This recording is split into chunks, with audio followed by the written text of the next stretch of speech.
At some point during a long sea voyage, when the horizon becomes a perfect circle and the light slowly fades, a quiet question begins to surface.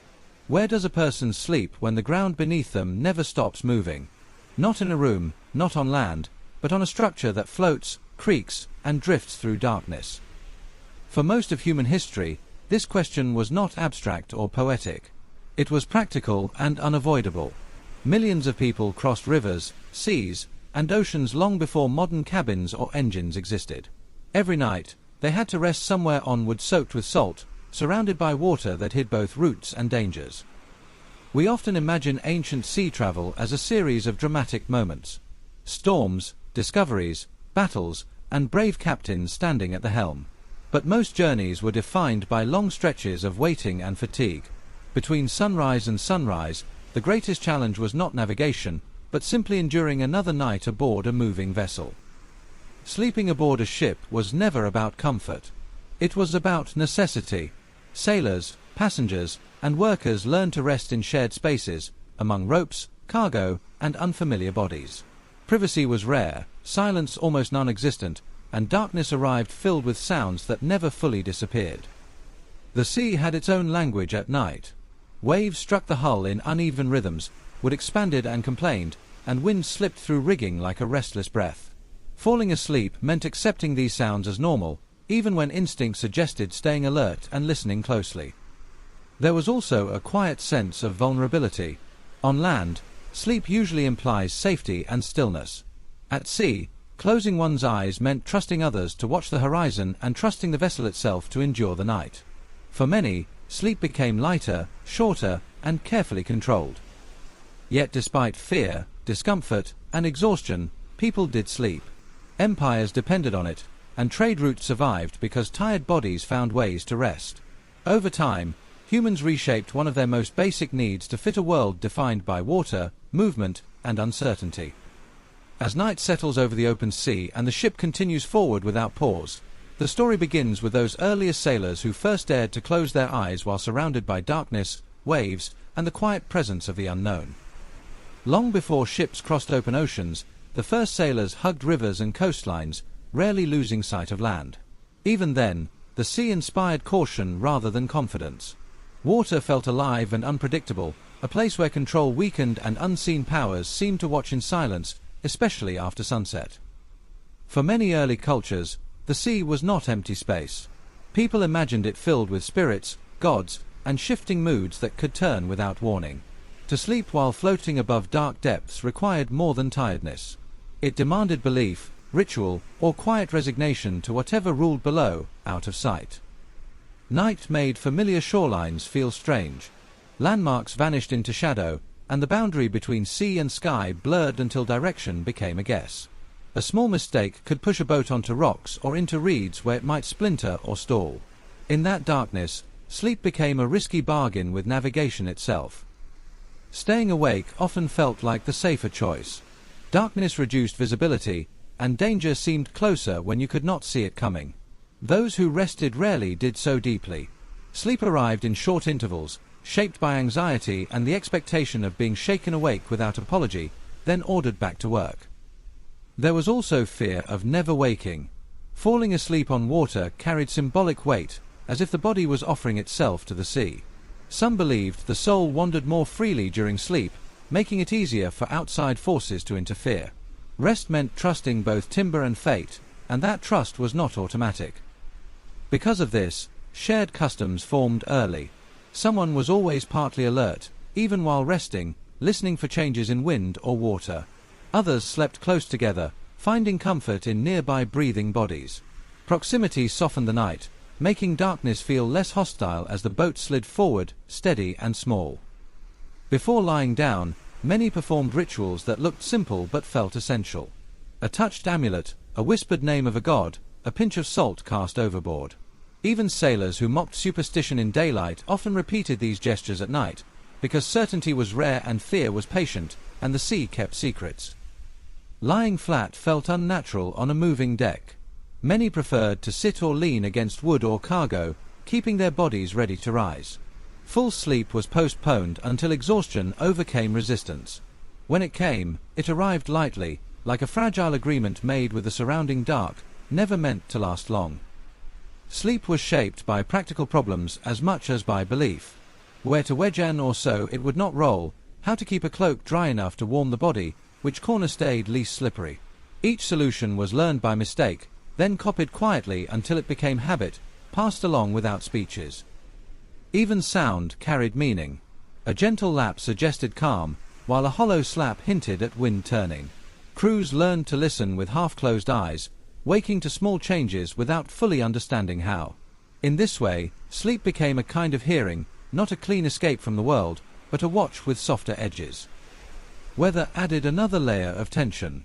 A clear evening could turn cold, and a mild breeze could grow teeth by midnight. Mist could swallow stars and erase direction, leaving only creaking wood and damp air.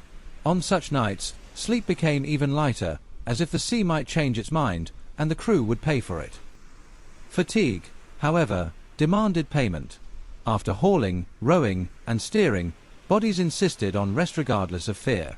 Some sailors fell asleep mid-sentence, heads dropping like weights. Others fought sleep stubbornly, then surrendered all at once, as if the ocean had finally collected what it was owed and would not accept delay. When dreams came, they could feel sharper than on land. A bright shore, a familiar voice, a storm that had not yet arrived. Many treated such dreams as messages, though what they meant was debated. Even arguing about a dream could change a crew's mood the next day, making men cautious or oddly hopeful. When dawn returned, it brought relief that felt almost physical. Light gave edges back to the world, and water looked less like a void. Those who had slept poorly blinked at the horizon, trying to feel human again. Then the work resumed, and the next night waited ahead, patient, familiar, and close. No one truly owned a sleeping place. A sailor might rest near the bow one night, then be pushed toward the center the next, depending on cargo and tasks.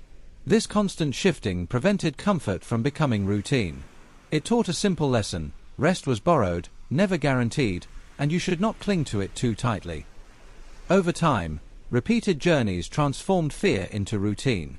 The sea remained dangerous, but familiarity reshaped perception. Sleep became less a surrender and more a negotiated pause, balanced between caution and necessity. And in that uneasy balance, the oldest rhythm of life afloat was born, carrying human tiredness into the dark again and again. For ancient Egyptians, water was not an enemy but a presence woven into daily life. The Nile moved slowly and predictably, carrying boats filled with workers, officials, and goods. Sleeping aboard these vessels felt familiar, yet it still required learning how to rest on a surface that never fully stopped shifting. Unlike the open sea, the river offered reassurance. Its banks remained visible, and its current followed known patterns. This closeness to land reduced fear and made sleep feel less dangerous. Even so, night transformed the river, hiding landmarks and reshaping reflections into something less certain. Egyptian boats were built for function rather than comfort. Narrow hulls and low sides left little room for movement. There were no beds, only wooden planks beneath the body. Thin mats made from reeds offered slight separation from the damp surface, but little softness. Crews slept close together, not only because space was limited, but because proximity brought reassurance.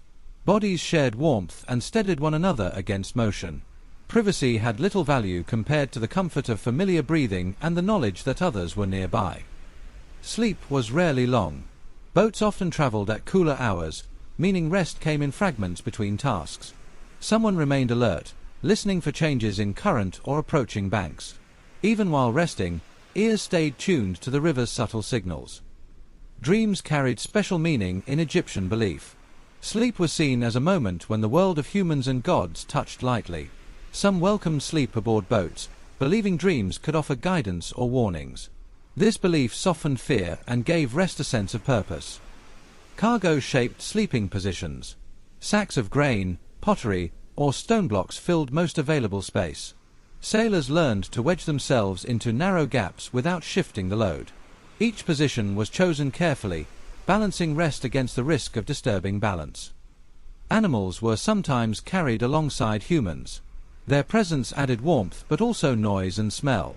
Sleep adapted again, shaped by unfamiliar sounds moving through the dark.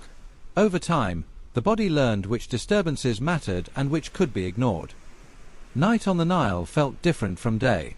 Water reflected stars and lamps, blurring edges and distances. Falling asleep meant trusting the river's rhythm and the experience of the crew. That trust was built slowly, repeated night after night along familiar routes. These river habits influenced later sea travel. Egyptians carried their understanding of shared, fragmented sleep beyond the Nile. As they ventured farther from shore, the lessons learned on calm waters followed them into wider, less forgiving spaces. Over generations, sleep aboard Egyptian boats became routine rather than remarkable. It was neither comfortable nor feared. It was simply part of life moving along water, shaped by rhythm, belief, and the quiet endurance of those who learned to rest while drifting forward. For Greek sailors, the sea was no longer a simple boundary or river. It became a network of routes linking islands, ports, and distant cities. The Aegean Sea was familiar yet restless, dotted with land but rarely still. Sleeping within this shifting space required constant adjustment and growing trust in experience. Greek ships were built for speed and purpose, not comfort. Whether merchant vessels or warships, space was limited and carefully used. There were no areas designed for rest. Sailors slept wherever their bodies fit without interfering with ropes, oars, or cargo, adapting nightly to the ship's demands. Many sailors slept sitting upright, backs pressed against the inner hull or a mast. This position allowed quick movement if needed and reduced the risk of rolling. Lying flat was avoided unless exhaustion left no choice. Even then, sleep remained shallow and easily broken. On warships, especially triremes, sleep followed strict rhythms. Rowers worked in demanding shifts, resting briefly between periods of intense effort. These short moments were vital. The body learned to fall asleep quickly, ignoring pain and noise in exchange for brief recovery. Night changed how sound was perceived. With oars slowed or lifted, water brushing the hull became more noticeable. Voices dropped into murmurs, and even small movements felt amplified. Experienced sailors learned which sounds meant danger and which were simply the sea moving alongside them. Storytelling helped ease the transition into rest. Myths of gods, monsters, and heroes were shared quietly, giving shape to the darkness. Familiar stories made the unknown feel less empty. Imagination softened fear, allowing sleep to arrive more easily. Dreams were approached with caution. Some Greeks believed dreams at sea were closer to divine influence. A troubling dream could unsettle a crew, especially if it echoed known omens. Because of this, sleep carried both hope and unease, never entirely neutral. Weather determined the quality of rest. Calm seas allowed longer sleep, while sudden winds erased it instantly. Sailors learned not to expect consistency. Rest was taken when offered, without complaint or planning, shaped entirely by the sea's mood. Over time, the rocking motion of the ship became familiar. What once felt unsettling began to soothe. Many sailors later reported that land felt strangely still after long voyages. Sleep shaped by waves became part of their identity. These habits followed Greek sailors wherever they traveled. As their ships ventured farther across the Mediterranean, the lessons of the Aegean remained. Sleep was never guaranteed, never deep, but always necessary, repeated quietly between islands and stars. Across generations, Greek seafarers accepted this restless form of rest as normal. It was woven into daily life, neither questioned nor praised. Sleep at sea simply became another skill, learned through repetition and carried onward with every journey. Roman seafaring inherited much from Greek practice, but it added something distinct. Order and discipline shaped every aspect of life aboard a ship. Sleep was no exception. On Roman vessels, rest was regulated by hierarchy, routine, and the expectation that duty always came before comfort. Rank determined where and how people slept. Officers and captains often had small enclosed spaces that offered limited privacy and protection from wind. These spaces were cramped and far from luxurious, but they allowed lying down away from constant movement. For most of the crew, sleep remained communal and exposed. The night followed a strict structure. Watches were assigned, and someone was always awake. Sleep was divided into predictable intervals, creating a rhythm similar to military camps on land. Sailors rested knowing exactly when they would be called, and learned to sleep quickly without resistance. Romans treated sleep as a functional necessity rather than a spiritual act. Procedure mattered more than ritual. Still, superstition never vanished entirely. Many sailors kept small charms or repeated familiar phrases before resting, blending discipline with quiet personal belief.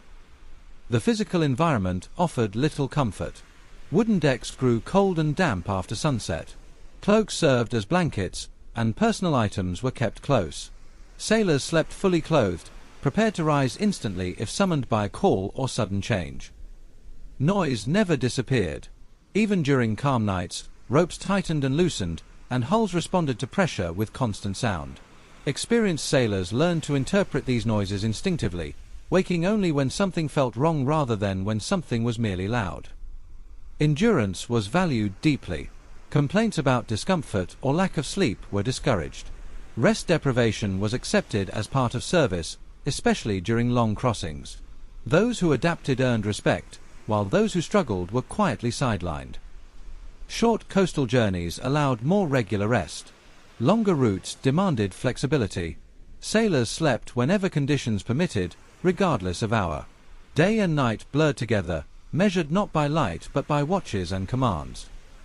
This disciplined approach made Roman maritime power possible. Sleep became predictable, controlled, and efficient enough to sustain trade and conquest. It was never peaceful, but it was reliable, shaped by routine rather than chance. These habits influenced later naval traditions across Europe. The Roman idea that sleep could be scheduled, divided, and enforced traveled forward in time, quietly shaping how future sailors learned to rest while the sea carried them onward. When people imagine sleep at sea, the question often seems simple. Where did sailors actually lie down? Across centuries, the answer remained surprisingly complex. Ships were crowded, and space was never designed with rest in mind.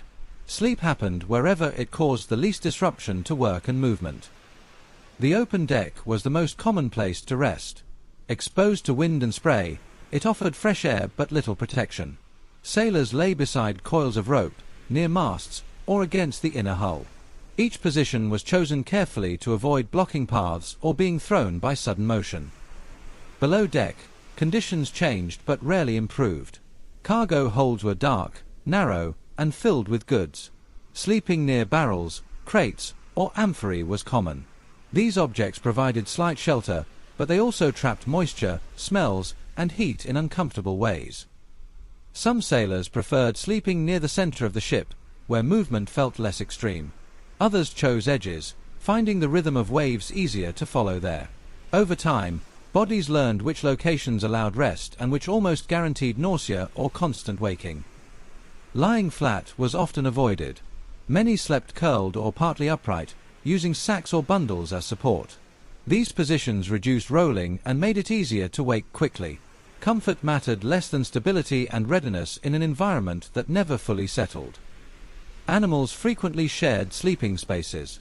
Horses, goats, or chickens were transported alongside humans. Their presence added warmth but also noise and smell.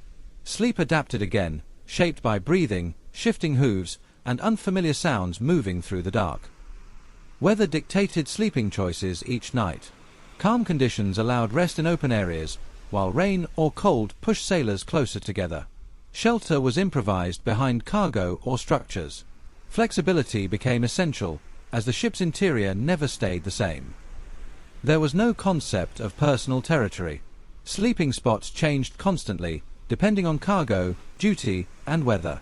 Sailors learned not to grow attached to a place. Rest was temporary, borrowed rather than owned, and easily taken away. This constant adjustment shaped a particular relationship with sleep. It became fluid and responsive, tied to the ship's needs rather than personal preference. As vessels grew larger and journeys longer, this improvisational approach remained quietly central to life at sea. Through repetition, sailors stopped questioning these conditions. Where one lay down mattered less than the simple fact of resting at all. In this way, sleep became another task, fitted into the narrow spaces left behind by work, movement, and survival. True beds were almost unknown on early ships. Sailors relied on objects meant for many purposes. A cloak protected against wind during the day and became bedding at night. Rest was assembled from whatever could be folded, tied, or layered beneath the body, without expectation of softness or permanence. Simple mats made from reeds or straw were common across cultures. They offered minimal padding but helped separate the sleeper from damp wood. These mats were light and portable, easily rolled away when space was needed for work, making them practical in crowded and shifting environments. The hammock appeared slowly in maritime history. Its widespread use came much later, influenced by contact with indigenous cultures during long ocean crossings. When first adopted, it was valued less for comfort and more for stability and efficiency aboard moving ships. Suspended between beams, hammocks allowed the body to move with the ship. They reduced rolling and kept sleepers off wet decks. For many sailors, this change felt significant. Sleep became slightly deeper, and valuable deck space could be reclaimed during daylight hours. Before hammocks became common, ropes and sacks were tied into makeshift supports. Some sailors slept with knees drawn in, braced against cargo or walls. Others wedged themselves into corners to prevent rolling. These solutions reflected constant improvisation rather than intentional design. Sleeping fully clothed was universal. Shoes, belts, and tools stayed close at hand. Night demanded readiness, and being awakened suddenly was expected. Undressing was considered impractical and unsafe, as emergencies rarely announced themselves in advance. Cold shaped sleeping habits strongly. Even in warm regions, night air over water chilled quickly. Bodies pressed together for warmth, sharing heat as much as space. Sleep became collective, shaped by proximity and endurance rather than personal comfort. These improvised beds were never permanent. Their form changed nightly with weather, cargo, and movement. Over time, sailors stopped viewing them as temporary. Flexibility itself became normal, teaching bodies to rest without fixed conditions or familiar support. The idea of sleep as a portable act followed sailors across centuries. Whether on mats, hammocks, or bare planks, rest remained something briefly assembled and easily surrendered, always ready to be taken apart when the ship demanded motion again. Through repetition, these habits reshaped expectations. Sailors learned that sleep did not belong to a place. It belonged to the body's ability to adapt, even when the ground beneath it refused to stay still. By the medieval period, ships had grown larger, and sea journeys extended far beyond familiar coastlines. Despite this growth, comfort did not improve. Vessels were designed to carry goods and survive rough water, not to provide rest. Sleep remained improvised, uncertain, and deeply shaped by circumstance. Navigation relied heavily on experience and the sky. Without precise instruments, sailors trusted stars, winds, and memory. Darkness made this trust fragile.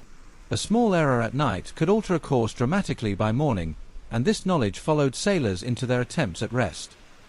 Most medieval sailors slept on open decks or below among cargo.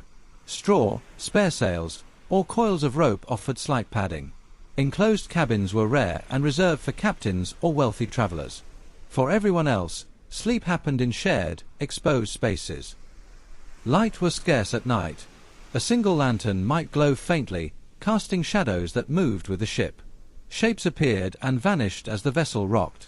Full sleep was difficult, and many rested with eyes half closed, never entirely surrendering to unconsciousness.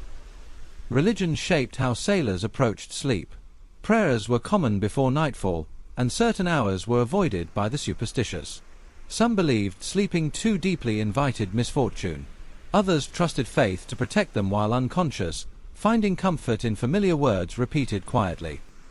The soundscape of medieval ships never fully settled.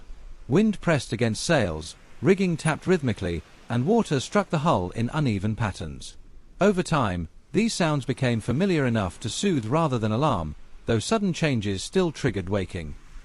Illness and exhaustion affected sleep deeply. Long hours of labor and poor diet drained energy. Sailors slept whenever opportunity appeared, sometimes during daylight, sometimes in fragments through the night. Regular schedules were rare and difficult to maintain. Despite hardship, sailors sometimes remembered moments of calm. Gentle seas and steady winds allowed deeper rest. These peaceful nights stood out sharply, remembered long after voyages ended, precisely because they were so uncommon. Darkness at sea altered perception.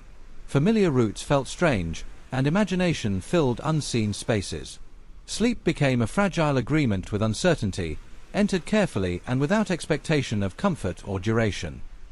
Through repeated journeys, medieval sailors accepted this restless form of rest. Sleep was not questioned or romanticized.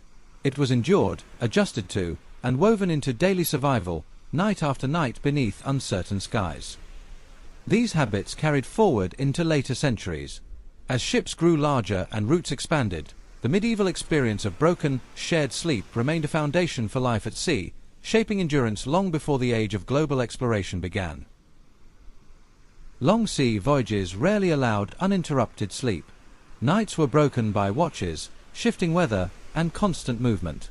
Over weeks or months, this lack of rest accumulated quietly, altering perception and thought without sailors fully understanding what was happening to their minds. Many sailors reported seeing shapes that were not truly there. Lights appeared on the horizon and vanished without explanation. Sounds seemed to form words or distant calls. These moments were not always frightening, but confusing, as if the boundary between waking and dreaming had thinned. Modern understanding suggests sleep deprivation played a major role in these experiences. When the brain is denied proper rest, it begins to fill gaps with imagination. At sea, surrounded by darkness and repetition, this effect intensified until reality felt unstable. For sailors, these visions were rarely dismissed. Many believed they were signs, warnings, or messages from unseen forces. A shadow crossing the water or a sudden sound in the night could change behavior the next day, encouraging caution or fear. Once shared, these impressions spread quickly through a crew. One person's experience became collective tension. In crowded conditions, emotions traveled fast, and uncertainty fed itself. Sleep deprivation did not isolate individuals, it shaped the mood of entire voyages. Fatigue also dulled judgment. Simple tasks felt heavier, and reaction time slowed. Sailors relied more on habit than decision, repeating movements learned through repetition. In this state, even brief sleep became essential for maintaining function. Despite these effects, hallucinations were rarely documented directly. Admitting them suggested weakness or instability. Instead, they survived indirectly through stories of strange encounters and unexplained events recorded by chroniclers. The sea itself encouraged these experiences. Endless horizons removed reference points, and the ship's rocking lulled the mind into a trance-like state. Sleep crept into waking moments, while dreams intruded unexpectedly into awareness. Over time, sailors learned which sensations to trust and which to ignore. Survival depended not on perfect clarity, but on navigating uncertainty with limited rest. Sleep became less about escape and more about managing perception. These blurred nights left a lasting mark on maritime culture. Stories of visions, voices, and strange lights echoed across generations, shaped not only by myth, but by tired minds drifting between sleep and wakefulness. When storms approached, sleep vanished long before the first waves rose. The sea announced its change through sound and movement. Wind shifted tone, rigging tightened, and the ship's motion grew sharper. These early signals pulled everyone into alertness, ending any chance of real rest.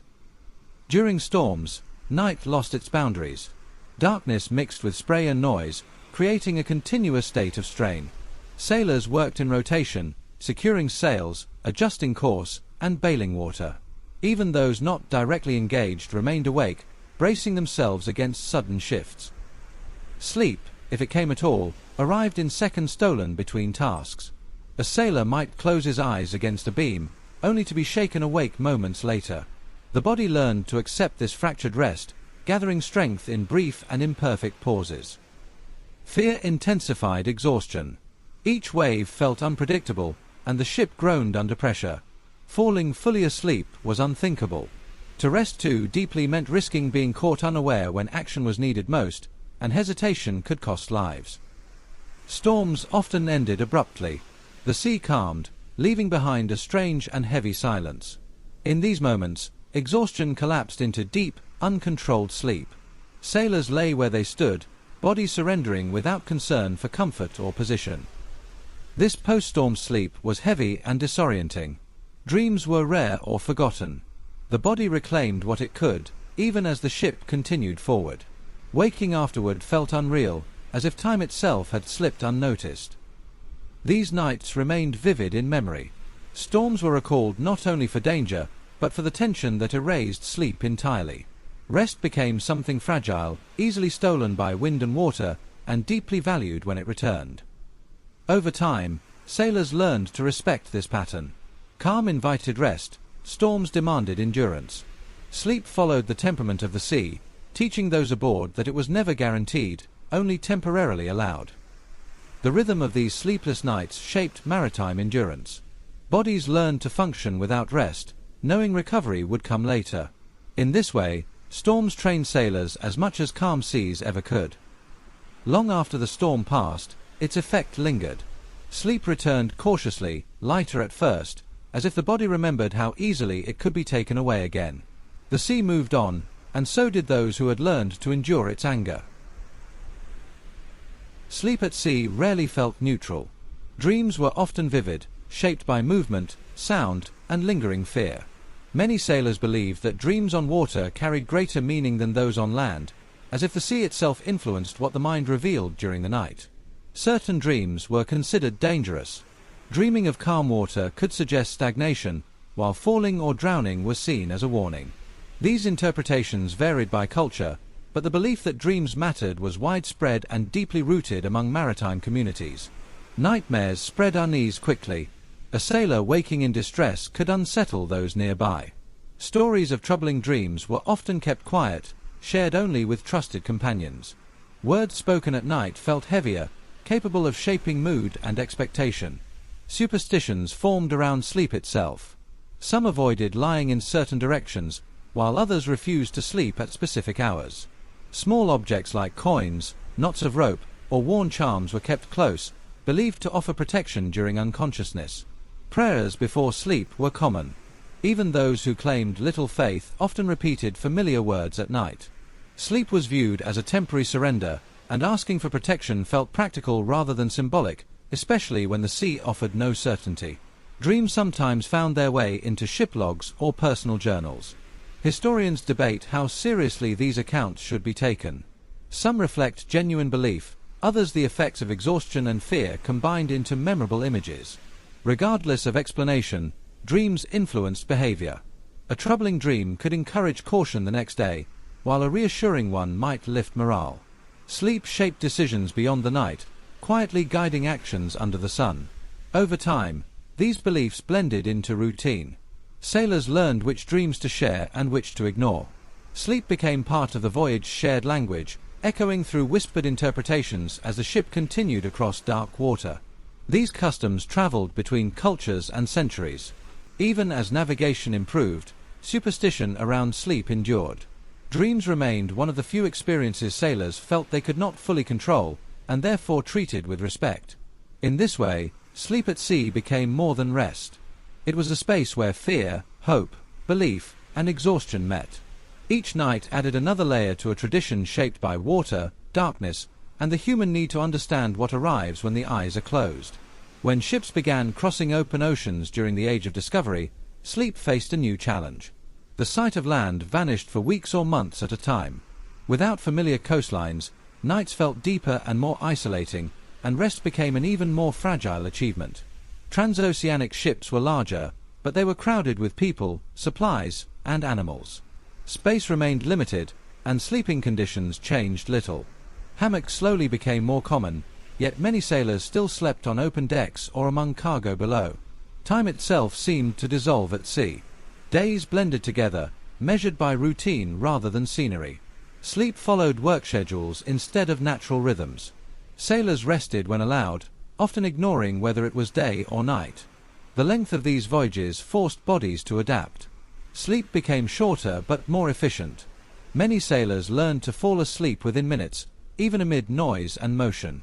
The mind lowered its expectations, accepting rest wherever it appeared. Isolation intensified emotion. Dreams of home grew sharper, while memories of land felt distant and unreal. Some sailors reported dreaming of solid ground so vividly that waking felt disappointing. Sleep became the only place where familiar worlds still existed. Fear also changed shape. Instead of hidden reefs or sudden storms, sailors feared endlessness. Falling asleep meant trusting that nothing would shift while eyes were closed. Watches became sacred, and those who slept depended completely on those who stayed awake. Despite hardship, routines offered comfort. Shared sleeping hours, repeated prayers, and familiar positions created stability. Even in vast emptiness, humans recreated patterns that made rest possible. Discipline increased during these long crossings. Rest periods were enforced strictly, and deviations were discouraged. Sleep became regulated, controlled, and treated as a resource that needed to be managed carefully. Exhaustion shaped behavior quietly. Conversations shortened, patience thinned, and silence grew heavier. Sleep no longer refreshed fully, but it prevented collapse. Even imperfect rest became essential to keeping bodies functional. These ocean crossings reshaped human endurance.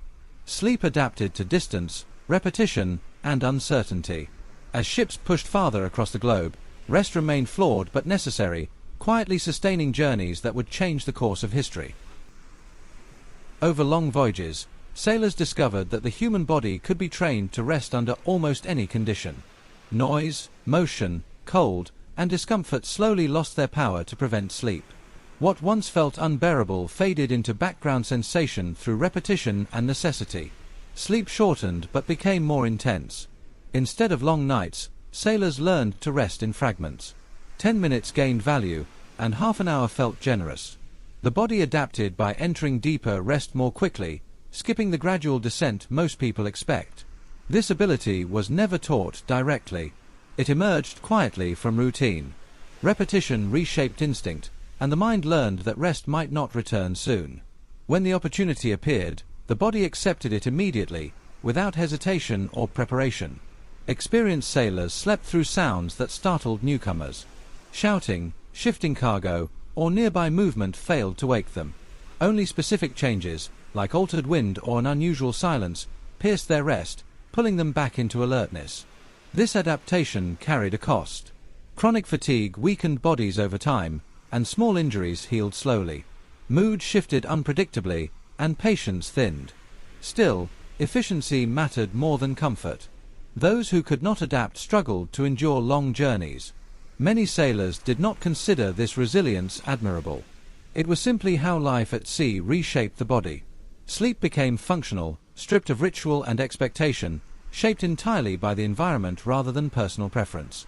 Even after returning to land, some sailors struggled to sleep deeply. Stillness felt unnatural, and silence felt empty. Many woke suddenly, expecting motion beneath them. The sea followed them into rest long after voyages ended.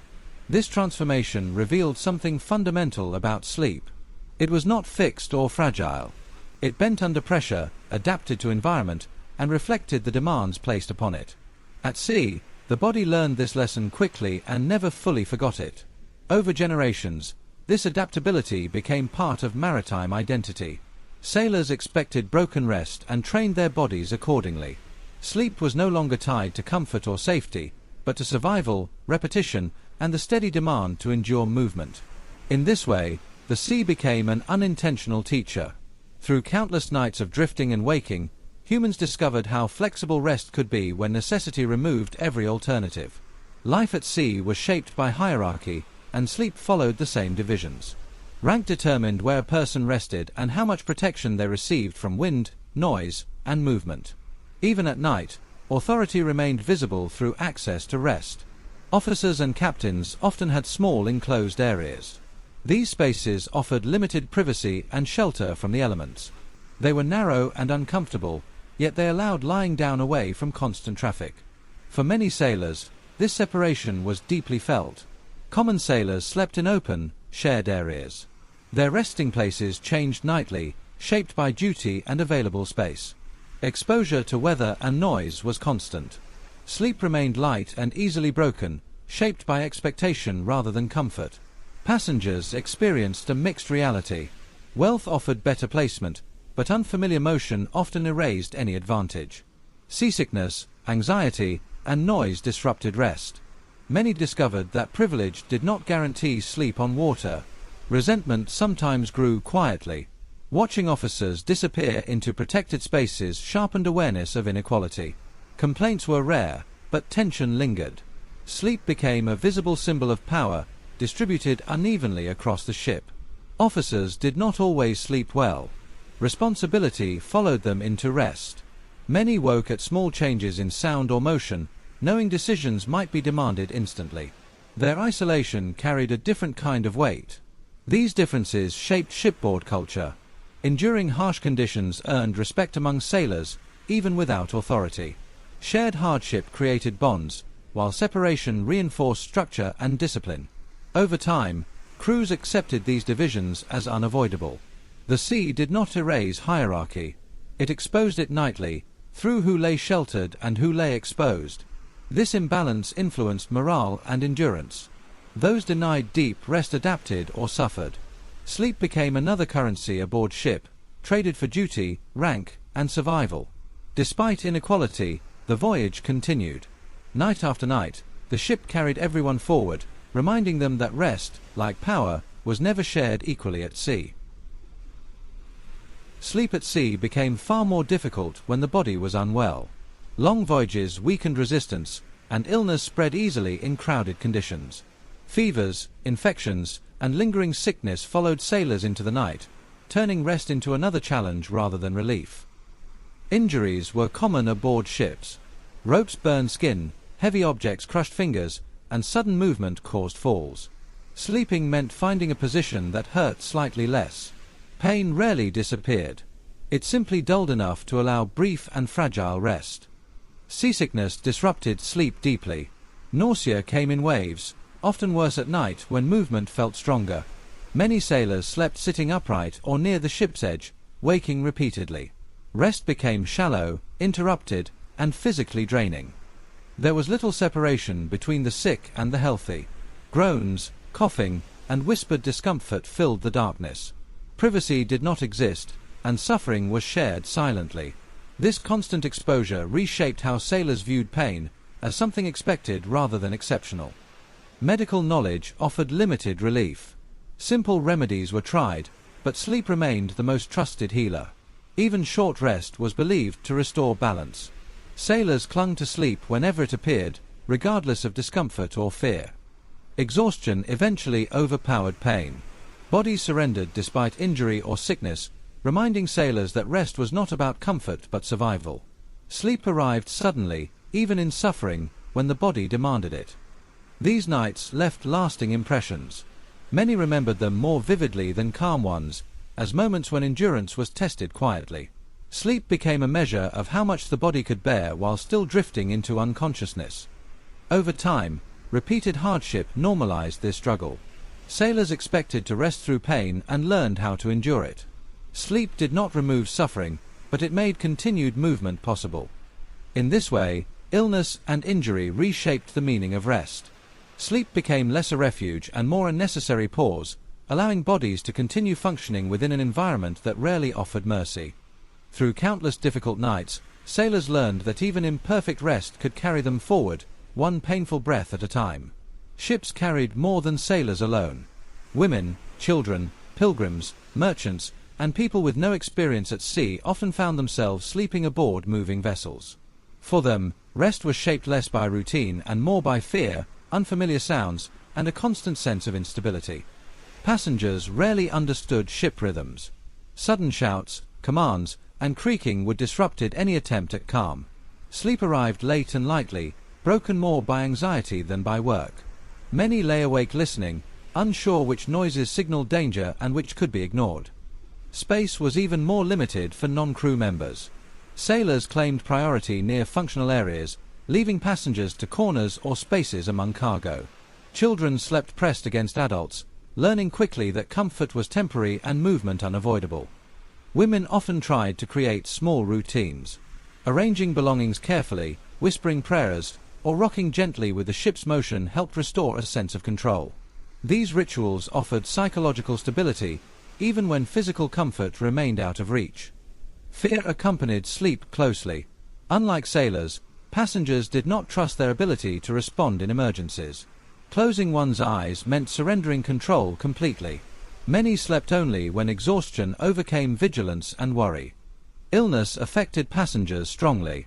Seasickness struck harder among those unaccustomed to motion. Sleep became fragmented and shallow, interrupted by nausea or discomfort. Rest offered little relief, yet it was still desperately sought. Over time, even inexperienced travelers adapted. The body learned the ship's rhythm, and fear softened into tolerance. Sleep aligned gradually with motion, proving that adaptation was not limited to trained sailors alone. Despite this adjustment, vulnerability never fully vanished. Passengers remained dependent on others for safety. Sleep carried a different weight, shaped by trust rather than duty or habit. These experiences remind us that maritime sleep was never uniform. It varied by role, familiarity, and expectation. Yet across these differences, the sea demanded the same thing from everyone it carried: adaptation. Night after night, passengers learned the same lesson sailors had learned for centuries. Sleep at sea was not guaranteed, but it was possible, even for those who never intended to drift so far from land. Night at sea was never fully given to rest. Ships depended on vigilance, and this divided sleep into fragments that shaped every voyage.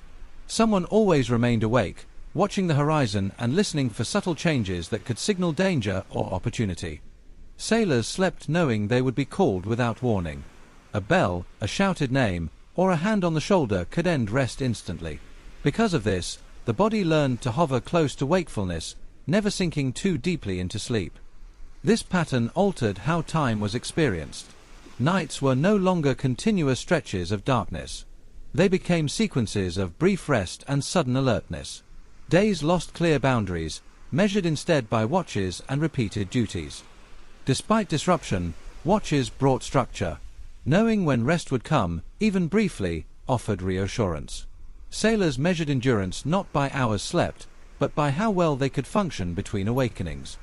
Some found comfort in these rhythms. The repetition of duty and rest created predictability in an uncertain world. Even broken sleep felt purposeful when it followed a known pattern rather than chaos. Over time, sailors learned to wake quickly and move without hesitation. Sleep trained reflexes rather than dulled them. This balance between rest and readiness became one of the most important skills aboard ship. Weather often reshaped watches. Calm nights allowed slightly longer rest, while changing winds shortened it. Sailors adapted constantly, adjusting their expectations without complaint, knowing conditions could change without notice. Fatigue accumulated quietly. Muscles stiffened, attention drifted, and patience thinned. Yet the system endured because it had to. Broken sleep was not ideal, but it kept ships moving through darkness safely. These nightly divisions shaped maritime identity. Sailors came to expect interrupted rest as normal. Sleep became something managed rather than enjoyed, woven into responsibility and collective survival. Through countless nights of bells and whispered calls, sailors learned that rest at sea was never whole. It existed in pieces, gathered carefully, and spent wisely until daylight returned. From time to time, the sea offered a rare gift. Wind softened, waves flattened, and the ship stopped fighting its own movement. On these nights, sleep arrived with less resistance. It felt unexpected, almost suspicious, as if the ocean had briefly chosen calm instead of tension. The sounds of the ship did not disappear, but they changed character. Water brushed the hull instead of striking it. Rigging no longer snapped but murmured quietly. Even the wood seemed to relax, settling into softer complaints that blended into a steady background rhythm. Sailors learned to recognize calm before fully feeling it. The air smelled lighter, and the motion beneath their bodies became slower and rounder. These small signals allowed muscles to loosen without conscious effort. Breathing deepened, and sleep felt closer than it usually did. The sky played a larger role on peaceful nights. With fewer clouds and less spray, stars appeared sharper and more numerous. Many sailors watched them quietly before resting, finding comfort in patterns that felt steady and distant, untouched by the ship's movement below. During these moments, the mood aboard the ship shifted noticeably. Voices lowered, and movements became less urgent. People spoke less, not from fear, but from shared relief. Calm created a silent agreement that nothing needed to be forced for a while. Sleep during these stretches reached deeper levels. Bodies no longer woke at every change in sound. Even those assigned to watch felt the difference, scanning a calmer horizon with less strain. The sea seemed to breathe more slowly, and the crew followed that pace. No one expected calm to last. Sailors knew the sea could change without warning.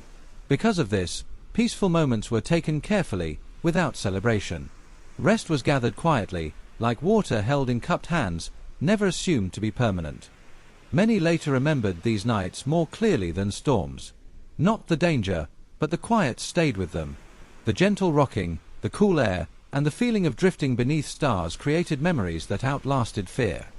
In these rare hours, sleep felt almost familiar. It resembled rest on land, though it never fully became it. The sea remained present, but less demanding, allowing humans to experience stillness without leaving motion behind. Such nights reminded sailors that endurance was not only built through struggle. Sometimes it was shaped by calm. Sleep, when offered gently, restored more than strength. It restored a sense of balance, even on water that never truly stood still. Much of what we know about sleep at sea comes indirectly. Sailors rarely described their rest in detail. Ship logs focused on weather, distance, and cargo. Sleep appeared mainly when something went wrong, or when exhaustion became impossible to ignore. Historians rely on scattered sources.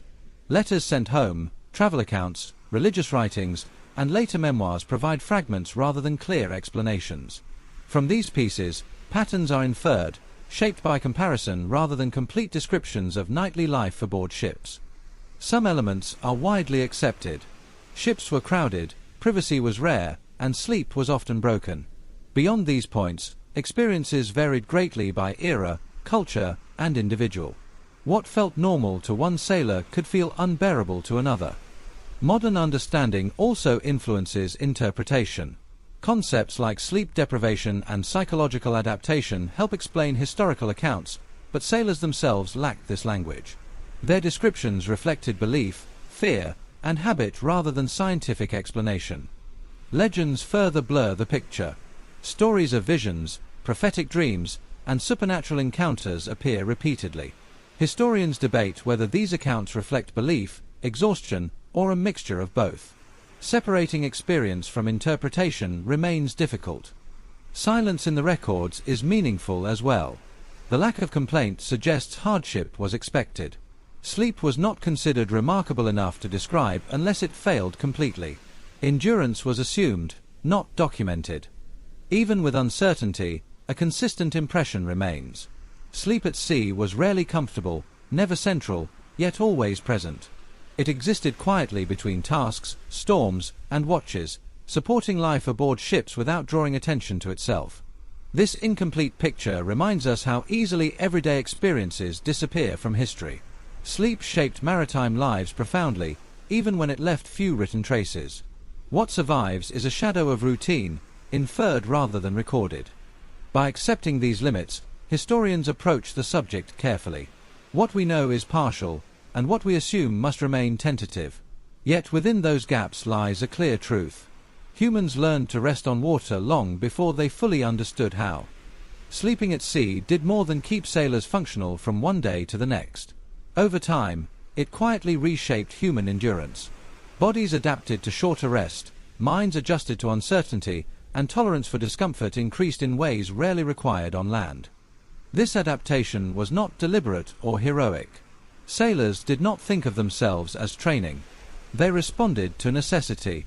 Sleep became efficient, stripped of ritual and expectation, shaped entirely by environment rather than personal comfort or preference. Fragmented rest changed how people functioned under pressure. Sailors learned to remain calm while tired, to act without hesitation even when exhausted. Endurance became mental as much as physical, built through repetition rather than strength alone. Psychologically, this had lasting effects. Many sailors grew restless in stillness and calmer in chaos. Constant motion rewired their sense of normality.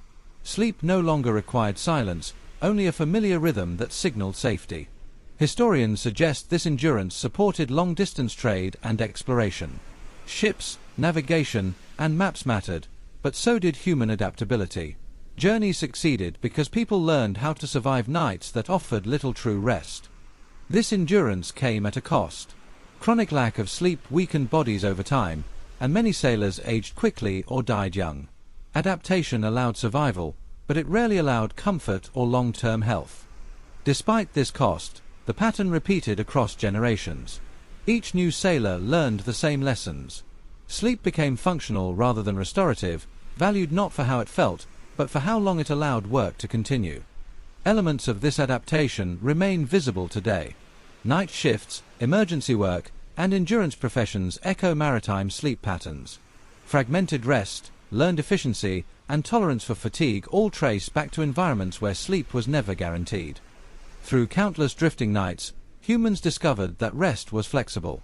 It did not require stillness or silence. It required only opportunity and the body's willingness to adapt when no alternative existed. In this way, the sea shaped more than travel routes. It reshaped how humans understood sleep itself, proving that even under constant motion, rest could evolve into a tool for survival rather than comfort. When we think about sleep today, we imagine stillness.